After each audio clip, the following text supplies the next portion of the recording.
Alright, so here I am at the start of turn 2. I did all the upkeep that I neglected to put in the last video. So Hardy and Poke moved slightly, not much, because they're they're in pretty good spots. No one else to move for the Union. Rolled initiative for turn 2. Union won. It was both low rolls, but Union won, so Union is going first. So this is my first kind of tactical decision I need to make before I do the rest. Chain of command was fine. I checked chain of command was fine. I drew efficiency. Everybody drew a 2 for efficiency. So Sherman, Hardy, Poke all drew 2s. And then McLaren just gets 3 activation markers, so you don't draw efficiency for him. So now my main, I still need to do orders and stuff, but I don't think it's going to change really for anyone except maybe Stewart. So the only combat ineffective brigade was actually Johnson's. Stewart's replacement guy commanding actually held on thanks to the 4th Tennessee still being ordered, and the 13th Tennessee is, while disordered, it's not collapsed or routed, so they're actually still in the ballpark, but Johnson was not so lucky. So my main question now, so I might switch them to advance or something, but my main thing I have to decide now as the Union player is, I have initiative.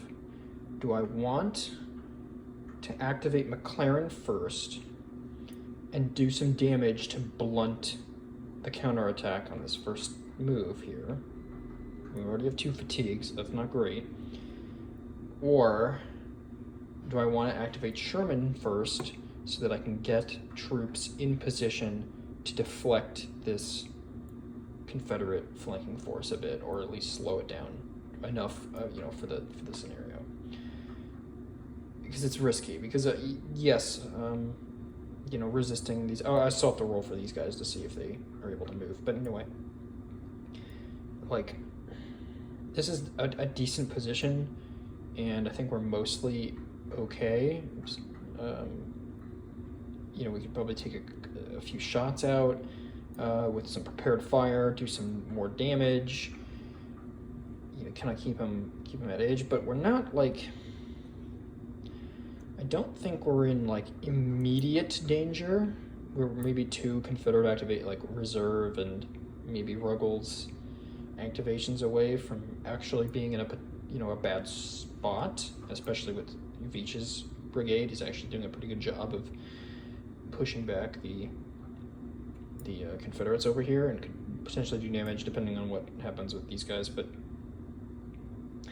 I guess actually these guys, I'll check their command, how they work, because they might be out of command anyway, so I'm not sure about them. We'll see. Regardless, it's a little bit awkward up here, and my instinct is that I sent both these guys to Big Tower, by the way, just because they're not necessarily needed up here. And with that in mind, I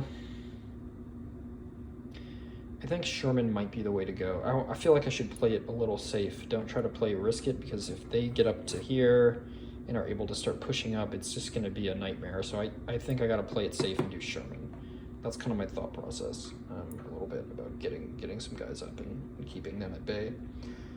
That's probably what I'm going to end up doing, but we'll see. So I'm going to kind of figure that out, and then once I make that decision, I'll start moving them, cut back probably after that, and then go from there. So I'll be back in just a sec. Alright, so here's the updated position after Sherman's move. I decided he'd be the one to go. It just made more sense to me to cover the base here. I also slightly tweaked the orders. I think having McLaren and Veach in advance is preferable because I want to be able to retreat from shock, at least if initially, and they'll still be able to use prepared fire in there as long as they aren't moving. So Sherman, because he's in advance, of course, he moved. No firing happened as much as he'd like to on the on the Confederates, but they now have a pretty strong line here in this nice kind of hook shape, which is pretty good. Veach still kind of a little bit isolated out here, but you know, he's not in any direct danger yet. Oh, I'm sorry, no, I don't think I mentioned it. So I did the roll. So I got the Confederate, or excuse me, not Confederate, Cruise, Tennessee, like battalion or whatever, and the 3rd Kentucky got full movement capabilities. The 4th Alabama are still stuck in their spot. So that can affect how things are going to go a little bit.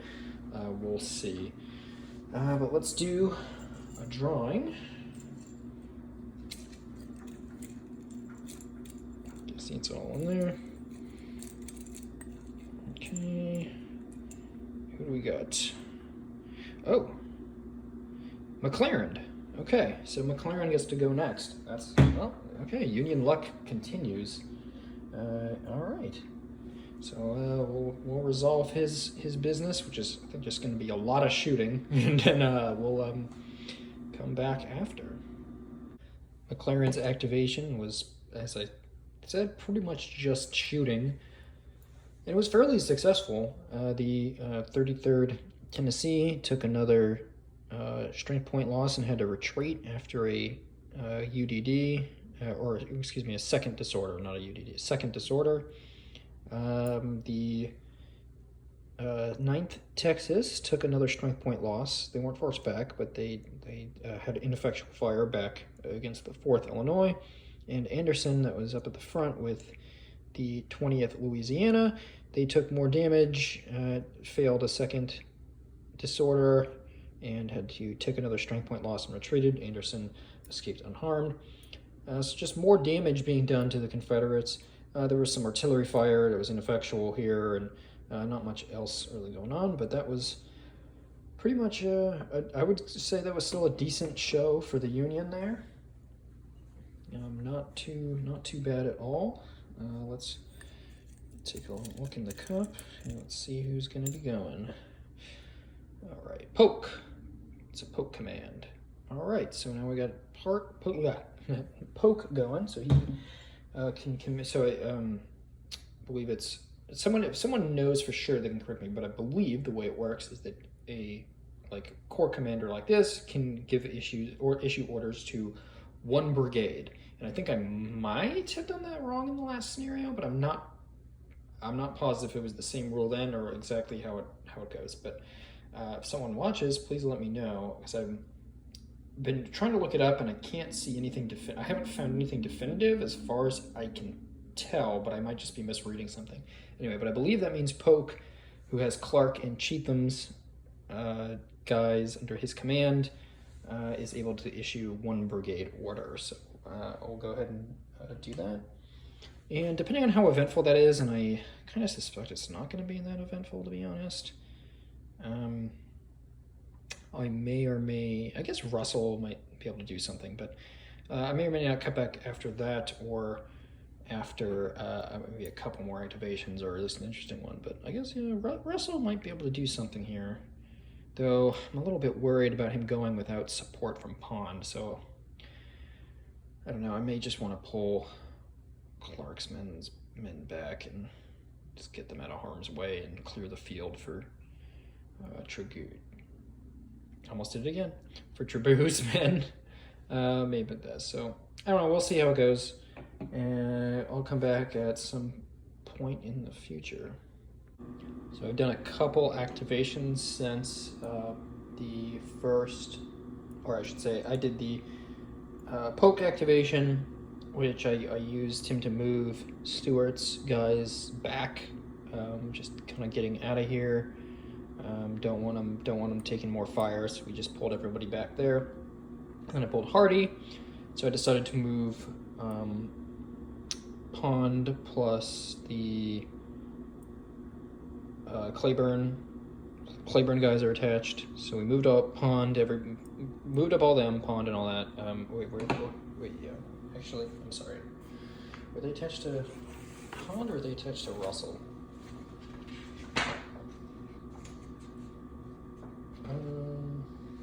Shoot. Now I'm doubting myself.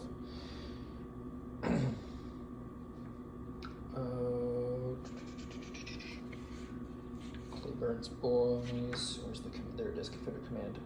Cleburne's. Oh yeah, okay, yes, I'm correct. They're attached to pawn, so I did that right. Okay. Though it didn't quite go well for them. There was some fire exchange, most of which went poorly.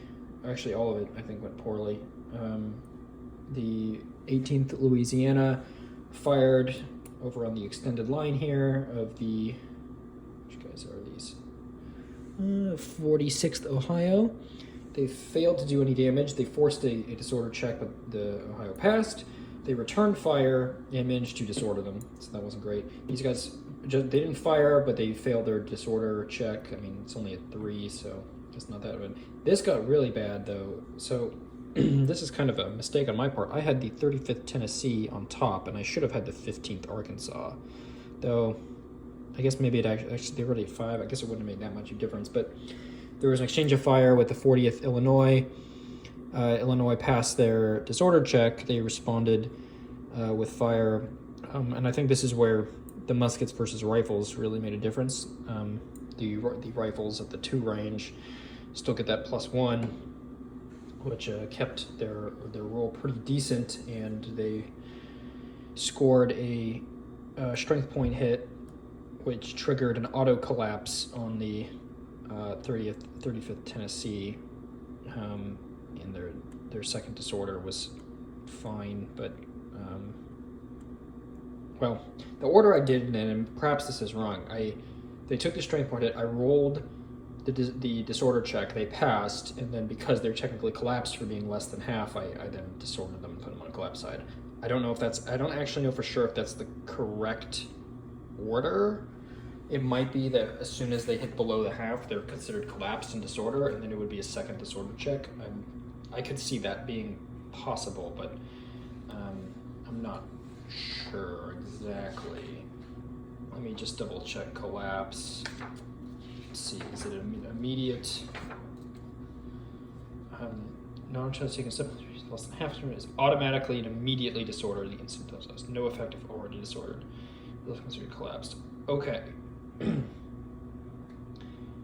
So, if the common result causing collapse also causes disorder. Oh, I didn't see this. Yes, okay. So actually, it would be a second disorder. So they would take they actually should take another strength point hit. So they'll be down to 2. Oops. These guys are okay. They passed their disorder check after these guys got hit, but these guys are down to 2, and they will retreat. I think 2 hexes back to David Davis. Okay, there. Now that's fixed. So this is what the actual position should look like. And yeah, that's pretty much it after those 2 Confederate activations. So I'm going to continue on, but overall not looking good for the Confederates here. Let's see, but they still have some chances to pull some momentum back, but not when it's McLaren going again. All right, well, that's how it goes. So I'll do McLaren, and I'll be right back. Okay, so a lot happened right after this this turn here. So McLaren did some shooting, damaged some more Confederate units. He advanced the 43rd Illinois up to this victory hex. It's under the 4th Alabama now, this guy. I realized that Veatch, the unit that Veatch was on, should have been collapsed. So that was a mistake. So realizing that, I would have assigned one of the units to Veatch to prevent a brigade. why am I forgetting the word? It's right over here. Ineffective. So knowing that, I just kind of like reassigned them and moved them as if they were part of Veach's from the beginning for this. So that was a mistake, but sort of corrected as best I could given the circumstance. There was firing along the line that was fairly ineffectual, but most importantly was the reserve activation for the Confederates moved in to do some shock combat and was quite successful. Over here they pushed them back out of the victory hex and retook it, although it's only a 4, so they're kind of vulnerable, but they did retake it.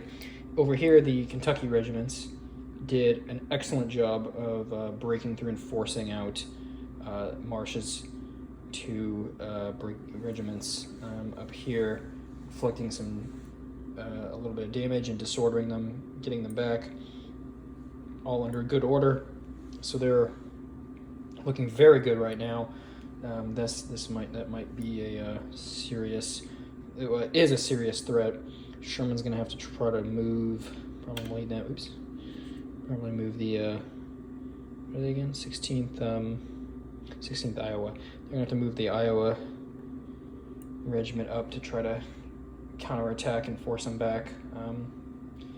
May have to switch to attack mode at some pretty soon here, but not going great so far for the Union here now that there's some momentum back. Those Trabuse units so fresh and strong, they really were able to do a number on the Union line here. I mean, the biggest factor is actually just the fatigue. If they weren't fatigued, they probably would have had some decent rolls. At the very least, I think these guys rolled pretty well, but with that extra fatigue problem, they end up not being able to do anything to the 6th Kentucky, where they would have at least caused a disorder on that, and who knows how that could have changed the equation. But so that's a huge, serious problem. Other than that, this side's still looking okay for the Union, but they're in some trouble now. Things are moving back into Confederate favor. So we'll see if they can keep this momentum up with the next draw. As we'll just do it now. Okay? What do we got? Who's next? Ruggles. Let's call him Ruggles. Ruggles. Sounds like a children's character.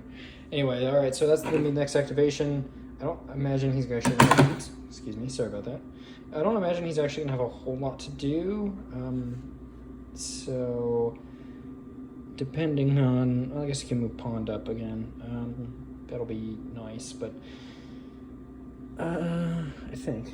Wait, is Rebels? Is it the right one? No, that's a different one. Or is it? No, that's correct. Yeah, I'm right. Anyway, yes. So that's what's going to be. I'll get back on the next exciting events. I'll tune back in. So a lot has happened. I've had several Confederate activations since I stopped the video before, but some of it was just Cheatham and Clark pulling some of these forces back. There was also fire going on up here. Just another thing is we've had Pond and Russell go up, both of them doing some fire, disordering the 40th Illinois up here, and just some other ineffectual fire, but at least they were... I kind of threw Claiborne's up here as more of a almost sacrificial lamb, but they actually ended up being okay, and we didn't get a Sherman activation, so they didn't take in a bunch of return fire. Same for Russell's brigade over here. But the biggest... Nothing changed over here yet. The biggest thing, and really a serious problem now for the Union, is that Pond's men cross over the river, did some fire with the 46th Ohio, who are still at 13 strength points, but they were disordered, and then in the resulting shock, so what happened was the Orleans Guard were disordered by return fire in the fire phase, but they were still going to shock, and the 16th Louisiana was also shocking with the charge bonus. They didn't fire. And then they failed their green commitment check. But the New Orleans Guard passed. And I thought, uh-oh, this is gonna be a mess. They're gonna charge and get wrecked. However, the disordered 46th Ohio, once again, as I said, with 13 strength points, they failed their commitment check, their defender shock cohesion check. So they had to roll another universal disorder die as per the second disorder table. They failed, which means they routed. So they were gone. Full 13 strength points gone. That's real bad. That's like 650 men. It's 50 per 50. Each strength point in this game is 50 men. So yeah, it's like 600 men just gone. And now this flank is just in a serious mess. With the Arkansas in front and these guys coming around the side. It's looking real dire for the Union now, but we'll see. There's still one activation for each of the Union divisions. And then there's a couple more. I know there's one more reserve, and it looks like one more Clark pull. So the Clark is probably gonna. I think I'm gonna try to have them shock possibly here, along with more attacks from the Reserve Corps. So I don't think the Union is going to win this. I think they're going to get pushed back and it's going to be a Confederate victory.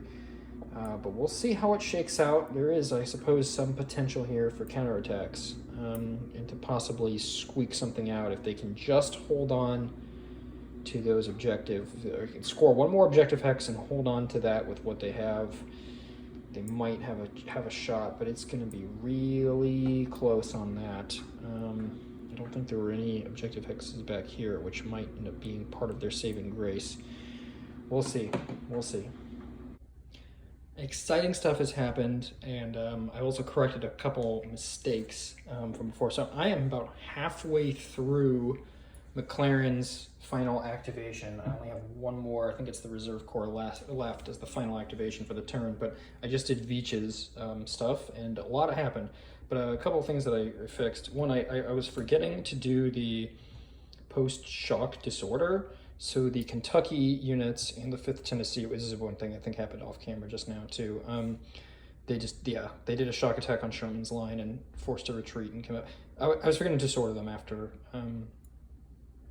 So I've done that. So they're not quite as strong as they initially appeared, but that is the situation. So shock can really do a lot of back and forths depending on how it goes. The other thing is I forgot the artillery that was there because it would have routed with the unit, so those guns were abandoned. So that's something else I had to fix from that shock resolution, or yeah, that was I guess resolution route, whatever you want to call it.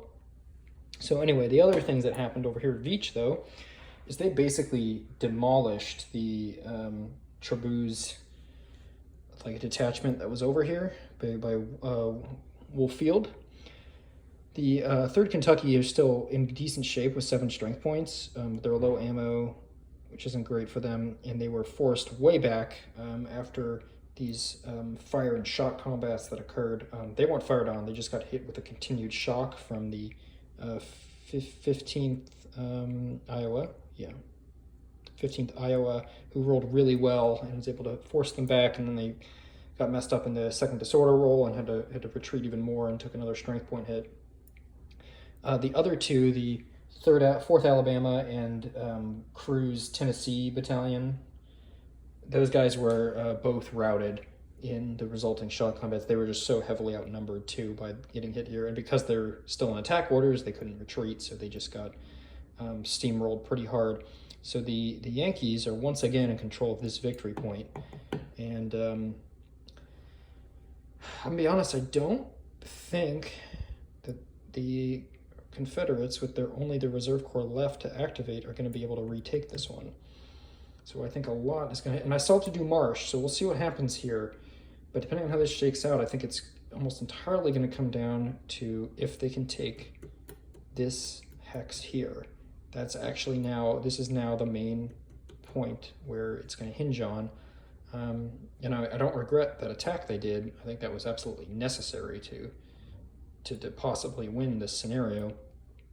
But this is going to be real dicey because they're not going to be able to get necessarily great odds here on any shock attacks. But I guess it's going to kind of depend on what happens with Marsh. If Marsh tries to attack again, with shocks when he's already fatigued, or I don't know how this is going to go. We'll see. Exciting stuff though. So McLaren's is finished. I have the reserve activation marker to be drawn for the Confederates, but there's no way they can actually win the scenario. The Kentucky Dragoons, Kentucky regiments, except for the 4th Kentucky, they're all disordered, so they can't move adjacent enemy units. Otherwise, I could try to push for, pin these guys in place with the 4th Kentucky, move the 6th Kentucky up to seize that, and then try to shock and seize this camp, or this victory marker. In an ideal world where they were at least ordered, that's something that could be done. However, that can't be done. They can't move on. They can't move adjacent enemy units with the disordered units. There's no way for the Confederates to win the scenario now. There's just, they don't have the activations for it anymore. And I had forgotten that this was a victory hex till I was looking at it with McLaren when it was activated Marsh, and I realized I could push for that one, so we did. So the 4th Illinois took it, and they're not in a great spot in like an overall situation, but last turn of the scenario, they clutched it out. The Union got really bloodied up here in their attempts to shock. The 11th Iowa routed themselves in their attempt to shock, even if they did successfully push back the Kentucky, 6th Kentucky. I think that was the 6th Kentucky. They got pushed back from that. And then the 20th Illinois forced themselves back as well in shock attempts, whichever one it was. I don't remember exactly who did what now since I didn't record it, but point being that they, while this is open with that, because of that disorder, they're not able to get there. So I'm going to call it for a Union victory for this scenario, and I'm sure there are still some things I did wrong, but I was catching myself a lot more beforehand and kind of figuring things out and double checking and still getting certain things done. I know there's at least a couple rolls I forgot to do the fatigue marker earlier, though I redid some of them when I figured that out. I might have missed some others, but I think I was pretty good about keeping all that stuff going on. Union just got some really incredible luck on some of these rolls, especially over here with Veach. For throughout the whole game, they're doing great. So I guess Veach had a particularly good day in this alternate timeline, or maybe he did in the real world. I don't know what his particular combat record is, but anyway, that was scenario 6, Union victory after a lot of fighting. I'm not going to bother doing the last moves and cleanup and all that for. There's just no point because the Unions won. If there was another turn, I think it could swing in the other direction. They're looking, pretty fragile up here. I think just some rallies. This side still is about to give, I suspect. So, one more turn, I think the Confederates would actually have victory, or even just a couple more activations. If they had drawn better efficiency, I think they would have even done that. But with drawing 2 efficiencies on everything, they just weren't able to do as much as they needed. And good for the Yanks. Yay freedom. But there you go. That's scenario 6 over and done. Catch you next time.